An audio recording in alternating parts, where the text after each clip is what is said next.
Môre Koert, ek glo en vertrou het gaan goed. Hier by ons kan ons nie kla nie. Sê my bietjie man, hierdie boonste stukkies wat ek versies wat ek vir jou gestuur het. Help my bietjie reg. Ek sien daarin dit gaan oor Judas wat homself gehang het. Maar ek sien daar in Handelinge 1:18 het hy geval en oopgebars. Verklaar net bietjie vir my, dit maak my nou bietjie deurmekaar. Ek weet nie, ek verstaan dit nou nie lekker nie, die Bybel weerspreek hom, lyk my daar. Ek help my net bietjie reg, asseblief, gee my leiding. Dankie man. Goeiemôre, vertrou dit gaan goed my vriend. En baie dankie vir 'n uitstekende vraag. En ja, dat ek vir jou sê, dit is lekker, want weet jy wat, dit is absoluut, vir my is dit half bonatuurlik, want enige persoon kan nie daai antwoorde vir jou gee as hulle nie deur die krag van die Heilige Gees, deur die teenwoordigheid van die Heilige Gees gelei word nie. En ek wil jou gelukwens met 'n uitstekende vraag. Jammer, jy moes so 'n dag of so vir my gewag het. Ek wil baie rustig en kalm gewees het voor ek hierdie boodskap aan jou oordra. En ek glo en vertrou ook, met jou toestemming sal ek dit graag ook wil deel met soveel mense wat oor dieselfde vraag, hoe kan ek sê, 'n sielestryd het, wat dit nie altyd verstaan nie. En ja, mense wat nie deur die Heilige Gees gelei word, die kan so vinnig die Bybel probeer diskrediteer en as 'n leuen afmaak, as hulle sulke tipe skrifte kry. En ek wil van die begin af, van die staanspoor af, wil ek vandag vir jou sê, niks wat uit my mond uitkom, niks wat ek sê, niks wat ek doen is uit myself uit, alles is net genade van God af. En dit wat ek gaan openbaar aan jou, gee ek die lof en eer aan die Here. Dit kom my nie toe nie, ek is maar net 'n instrument, 'n boodskapper van die almagtige God, geroep en bemagtig in 2013, die 11de van die 11de maand, en vir my 'n absolute eer en voorreg om hierdie produk op die grond te sit en weet op die tafel te sit, dat ek liewer te so sê, want ja, uit jou eie ek uit sal jy nie daai antwoorde hê nie. Dis nie iets wat jy op universiteit uit jou kop uit gaan swat nie. Dit is die Here wat jou die leiding gee om hierdie tipe woord oop te breek. Hy seën jou met die wysheid en op die einde van die dag die egte suiwer woord en evangelie van Jesus Christus goed en reg oor te dra, en hy word daardeur verheerlik. En ek vertrou die Here. Ek het ook nou gebid vir 'n wag voor my mond, dat hy my tong sal knoop, en dit wat uit my mond uitkom, direk van hom af sal kom. Niks van Koert Jordaan af nie, niks van enige ander bose aanslagte nie, maar dat die Here deur sy krag van die Heilige Gees wat in en om my lewe, dat die Here die praatwerk deur my sal doen. Ek bid vir daai wag voor my mond, Psalms 141 vers 3, dat die Here my tong sal knoop en dat ek hom sal verheerlik deur my geloof en my gehoorsaamheid. As ons moet begin by die belangrikste punte. Dit is waar Jesus Christus, hoe kan ek sê, sy verraaier aangekondig het. Nou baie belangrik, baie van die die groot profete en klein profete het die koms van Jesus Christus as die Messias, die seun van die allerheilige God, die Christus, Immanuel, God by ons.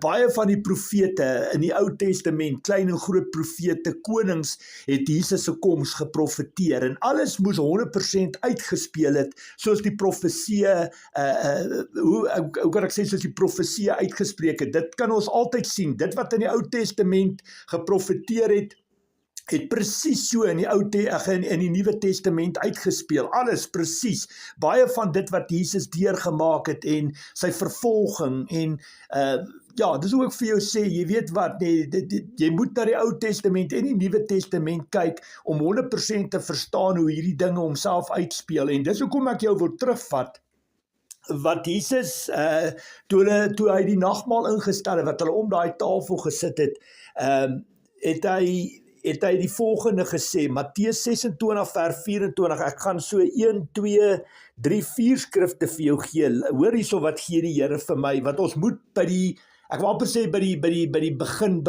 van dit wat homself afgespeel het. Nou luister baie mooi, Matteus 26 vers 24 sê die woord, die seun van die mens gaan inderdaad, dis Jesus wat hier praat, sterwe soos daar oor hom geskrywe staan, maar wee die man deur wie die seun van die mens verraai word, dit sou vir daardie man beter gewees het as hy nooit gebore was nie. Die ander evangelie sê in Markus 14:21, die seun van die mens gaan inderdaad sterwe, soos daar oor hom geskrywe staan, maar wee die man deur wie die seun van die mens verraai word, dit sou vir daardie man beter geweet het as hy nooit gebore was. Die baie dieselfde as Matteus. En dan Lukas 22 vers 22, met die seun van die mens sal dit gaan soos dit voorbeskik is, maar wee die man deur wie hy verraai word. Net weer eens bevestig ek nie die woorde wat Jesus gepraat het daarso, en dan natuurlik Johannes 13:21, na hierdie woorde het Jesus ewig ontsteld geword en openlik verklaar, terwyl hy daar tussen die disippels gesit het, dit verseker ek julle, een van julle sal my verraai. En ek glo dat hy geweet het 100% op daai spesifieke tydperk hoe dinge homself afspeel. Realiteit het vir Jesus ek wil amper sê dit het hom getref op daai stadium, en hy besef en weet wat vir hom wag, en dat nie almal kan vertrou word nie. Nou baie belangrik, luister baie mooi. Die Bybel sê Satan het in Judas ingevaar. Nou luister baie mooi, dis geestelik. So jou liggaam, my liggaam, ons liggaam bestaan uit 'n siel, gees en 'n vlees. Ek wil hê jy moet dit kan sien. Hoe die Bybel vir ons sê, hoe Satan wat geestelik is, in Judas ingevaar het. Dit is in sy siel en geestesareas het Satan ingevaar, en die bewys van dit wat ek nou vir jou sê, sal ons lees in Johannes 13 vers 27, en nadat Judas die stukkie brood gevat het die Satan in hom ingevaar. Toe sê Jesus vir hom, wat jy wil doen, moet jy baie gou doen. So baie belangrik, die betekenis, die uitleg van alles wat ek nou vir jou sover gesê het. Jesus het geweet wie sy verraaier is. Jesus het geweet Judas kon nie vertrou word nie. Jesus het geweet dit is alles profesie wat hom moet uitspeel. Jesus het geweet hoe sal Judas aan sy einde kom. So Jesus het geweet hierdie man is op pad uit, en dat Satan het die oorhand oor hom gekry, en outomaties was die uiteinde van sy bestaan op aarde, wat hy sy eie lewe geneem, wat hy self moes. Jesus het dit gesien. Nou baie belangrik, luister nou baie mooi, as ons kyk na jou vraag oor die twee skrifgedeeltes wat die omstandighede rondom Judas se dood weerspieël, net die volgende, so het die Heilige Gees dit aan my geopenbaar om vandag met jou te deel, en ook, ek glo dat as jy vir my toestemming gee, wat ek het ook met ander mense kan deel, wat jou moontlik ook in 'n sielestryd is, wat hierdie dinge hulle plan, dat hulle nog nooit regtig die antwoorde daarvoor gekry het nie. As jy kyk na Judas se dood, moet jy kyk na twee tydperke. Luister verskriklik baie mooi, soos die Heilige Gees het op my hart kom lê het, waar hy hy fisies homself opgehang het, dit is die een tydperk, en dan wanneer die mense hom ontdek het. Verstaan my punt, daar's nie 'n spesifieke tydperk van hoe lank hy daar gehang het nie. Hy kon 'n dag, 2, 3 kon hy daar gehang het, en ons weet op die einde van die dag, as ons kyk daarna, moet ons besef en weet dat ek moet aan julle verduidelik wat die Here aan my weet, as jy jouself ophang, moet jy in jou geestesoog kan sien hoe hang die man daar. Verstaan, hy het 'n sekere posisie hoe hy hang aan die tou, en daar word nie verduidelik hoe hoog dit was, of hy in 'n boom opgehang het, en of hy weet hoe hoog hoe kan ek sê, hoe hoog was hy van die grond af gewees op daai spesifieke tydperk, 2 meter, 5 meter, 10 meter, dit hang af waar hy homself opgehang, maar op die einde van die dag, die Heilige Gees maak het baie duidelik aan my, om vir julle te verduidelik, soos hy aan die tou hang, na hy self moet jy kan sien hoe hy daar hang, alright, dit moet jy in jou geestesoog kan sien. Nou baie belangrik, as 'n liggaam, as die lewe uit 'n liggaam uitgaan, word die liggaam verskriklik swaar. Dit moet ek ook onder jou aandag bring, om jou te verduidelik, alright, en dan nog iets, 'n baie belangrike punt wat die Here op my hart kon lê, die tou kon outomaties gebreek het deur die gewig, waar daai liggaam swaar geword het toe die lewe uit hom gaan, het daai liggaam swaar, waar daai tou daai gewig nie meer kon gevat het nie, maar dit kan ook gewees het dat die tou, die ouderdom van die tou was nie, weet die tou kon al nie 'n baie goeie gehalte tou gewees het, so miskien deur die tou se ouderdom was dit nie 'n goeie tou, want hy het ook op daai spesifieke stadium enige ding gevat, en hy het besluit, dit is nou die einde. So baie belangrik, dis die punte wat die Here op my hart kom lê, en dan moet ons besef en weet, 'n liggaam ontbind in 'n sekere tydperk. Dit wil die Here ook hê, moet ek onder jou aandag bring. In 'n sekere tydperk, dag 2, 3, kan 'n liggaam ontbind en alles hang af van die hitte. Ons weet hoe warm word dit in daai wêreld, wat dit baie warm word, en dit gaan ook oor die omgewing, jy weet, rondom hom, die omstandighede rondom sy selfmoord. Hoe was die omstandighede waarin hy homself daar bevind het? Hoe warm was dit? En dan natuurlik weer eens ek teruggaan, hoe lank dit gevat het voor mense op hom afgekom. En nou baie belangrik, jy kan jouself indink, daar sou hang hy homself, hoe hoog van die grond af dit is, maak nie saak nie. Maar op die einde van die dag, sy liggaam begin, hoe kan ek sê, ontbind. En daar staan nie 'n sekere tydperk hoe lank dit vir mense gevat het om hom, toe hulle op hom afgekom het nie, maar toe hulle op hom afgekom het sy liggaam was al so ontbind, of hoe kan ek sê, so swak gewees, en soos hy gelê daar, soos sy posisie aan die tou, sien dit in jou geestes ook, daar waar die tou breek, hoe val hy grond toe en dan outomaties vorentoe. Dit is hoekom die Bybel sê, in daai een skrif van Handelinge, wat sy kop oopgebreek het, verstaan jy, die ingewande het uitgekom. So baie belangrik, dit is waar die Here die scenario wil skep vir ons, om die verduideliking te wys dat nie een van daai twee skrifte is vals nie, verstaan my punt. Die een scenario, of die een tydperk praat van fisies toe Judas homself gaan hang het, en die ander tydperk, of die ander scenario is, toe hulle op hom afgekom het. So daai tydperk, dit kon 'n dag gewees het, kon 2 dae gewees, kon 3 dae gewees het, maar op die einde van die dag, dis warm daar, daai liggaam kon ontbind het, hy kon geval het, daai tou kon daai gewig nie gehanteer het nie, en gebreek het van ouderdom of van die gewig, en toe hy val op die grond, was dit so slag, dat alles oopgebreek het, en dit kon nie 'n mooi gesig gewees het. Nou baie belangrik, dit is hoe die Here die prentjie aan my skets, om dit aan jou ook te verduidelik, sodat jy besef en weet, hoe kom daai twee skrifte by mekaar uit, verstaan my punt? So die twee tydperke, daar waar hy gehang is, waar hy homself gehang het, en daar waar mense opgekry het, is twee scenario's, twee tydperke wat homself uitspeel. Nou baie belangrik, luister baie mooi, as ons teruggaan in die Bybel, selfs Judas Iskariot se val is deur die profeet Sagaria geprofeteer.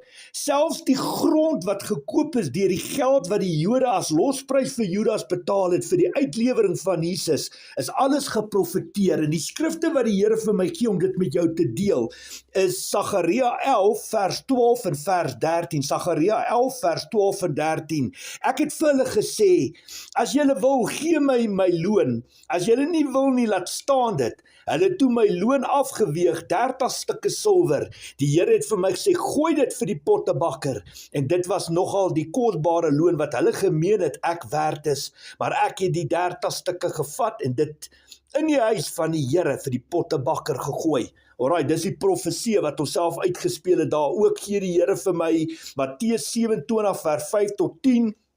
Judas het toe die geld in die tempel ingegooi, weggeloop en homself gaan ophang. Baie belangrik, hy het tot berou gekom, hy het besef hy het verkeerd gedoen, en hy het besef, weet jy wat, nee, ek wil nie daai bloed op my hande hê nie, hy het daai geld gaan vat, hy het skuldig gevoel, hy het berou getoon, en hy het daai geld vir daai hoofpriesters gegooi. En weet jy wat, natuurlik kan jy jouself indink, daai mense, nie een van hulle wil daai geld gaan aanvaar het nie, want dan's Jesus se bloed outomaties op hulle hande, en niemand wil verantwoordelikheid gevat het, en dis hoekom hulle besluit het, dit is nie veroorloof om daai geld weer terug te sit, weet in die offerbakke van die tempel nie, weet jy wat, hulle gaan grond koop, en dit is, jy sal ook nou sien, as ek nou verder lees, hoe daai profesie homself uitgee, wat hulle die pottebakker se grond outomaties gaan koop het. Nou hoor hierso, kom ek gaan verder aan, kom ek lees dit weer, Matteus 27 vers 5 tot 10, ek begin weer daar, Judas het toe die geld in die tempel ingegooi, weggeloop, en homself gaan ophang. Die priesterhoofde het die geld opgetel en gesê, dit is nie geoorloof om dit in die tempelfonds te stort nie, want dit is bloedgeld. Hulle besluit om daarmee die grond van die pottebakker te koop, as 'n begrafplaas vir vreemdelinge. Daardie stuk grond word tot vandag toe nog bloedgrond genoem. Dit is die woord, toe is die woord vervul. Jy sien hoe die profesie homself uitspeel. Toe is die woord vervul, wat die Here deur die profeet Jeremia gesê het, en hulle het die 30 silwer muntstukke geneem. Dit is die prys wat die Israeliete ooreengekom het om vir hom te betaal, en hulle het dit uitbetaal vir die grond van die pottebakker. So het die Here dit aan my opgedra. En dan die laaste skrifgie wat dit alles daarvoor bevestig, dis alles profesie, my vriend. Jeremia 32 vers 6 tot 9. Jeremia het vir Sedekia geantwoord. Dit is in Jeremia 32 vers 6 tot 9. Jeremia het vir Sedekia geantwoord: die woord van die Here het tot my gekom. Jou oom Salem se seun Hanamel sal na jou toe kom en sê, koop my stuk grond wat in Anatot is vir jou, want volgens die lossingsreg moet jy dit koop. Soos die Here gesê het, het my neef Hanamel na my toe gekom en in die binneplaas van die paleiswag en vir my gesê, koop tog my stuk grond wat in Anatot is in die gebied van Benjamin. Dit is jou reg om dit te besit. Jy het die lossingsreg, koop dit vir jou. Ek het toe geweet, dit is die woord van die Here en ek het die stuk grond wat in Anatot is by my neef Hanamel gekoop. Ek het vir hom 200 gram silwer afgeweeg. Dis die profesie, soos dit uitgespeel, soos die Here dit op my hart kom lê, om outomaties dit wat afgespeel het met Judas, en ja, hy het tot berou gekom, en hy geld weer teruggegooi in die tempel, en hoe hulle besluit het om nie verantwoordelikheid te vat vir hy geld, dit ook in die tempel vir ons te stort, maar om grond te gaan koop by die pottebakker outomaties, en dit bloedgrond te noem. En jy weet wat, nee, dit wys ons maar net dat die mens wik maar God beskik. Spreuke 16:9, ons beplan ons pad, God beplan ons weë, en alles gebeur 100% soos daar geprofeteer is, en alles het uitgespeel ook, alles wat in die Ou Testament oor Jesus en oor sy koms en die omstandighede rondom sy offer aan die kruis en die opstandings, al daai tipe dinge is alles geprofeteer in die Ou Testament, hoe dit uitgespeel het op die einde van die dag, presies in die Nuwe Testament soos dit geprofeteer is in die Ou Testament, en die omstandighede rondom dit, selfs sy klere wat van hom afgeloot is, en ja, dit is vir my, dit is die antwoord wat die Here vandag vir my gee, om vir jou berusting te gee, om vir jou te sê met die nodige wysheid, sodat jy kan vashou aan die egte suiwer woord, die woord van waarheid, wat deur die Heilige Gees geïnspireer is, en nou weet jy waarna om te kyk, as dit by daai 2 skrifte kom. Die Here is daardeur verheerlik, en dis al wat saak maak, my vriend.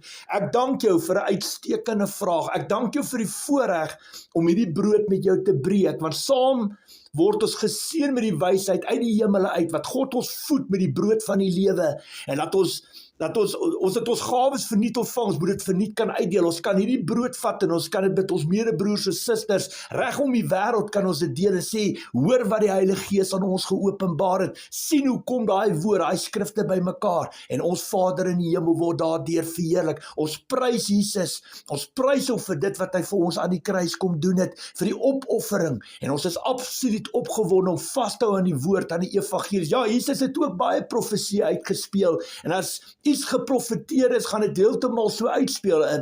Jesus het geprofeteer in Matteus 24, 25 en al die ander evangelieboeke, hoe die eindtye sal lyk, en ons besef, as dit nie waar word, die beteken dit Jesus Christus het gelieg, en dat die Bybel nie die woord van waarheid is. So dit is waar die antwoorde lê, dis waar ons deurbraak, ons oorwinning en verlossing lê, om vas te hou aan daai Bybel, vas te klou, en nie ons ore uit te leen aan 'n klomp stemme wat praat hier buite nie, maar sensitief te wees vir die egte suiwer woord, te luister wat die Heilige Gees spreek, en daar waar jou stem stil is jou Bybel, jou fondament, riglyn en kompas, om die ewige lewe te kan behaal, saam met die Here Jesus, om die koninkryk van God te kan behaal.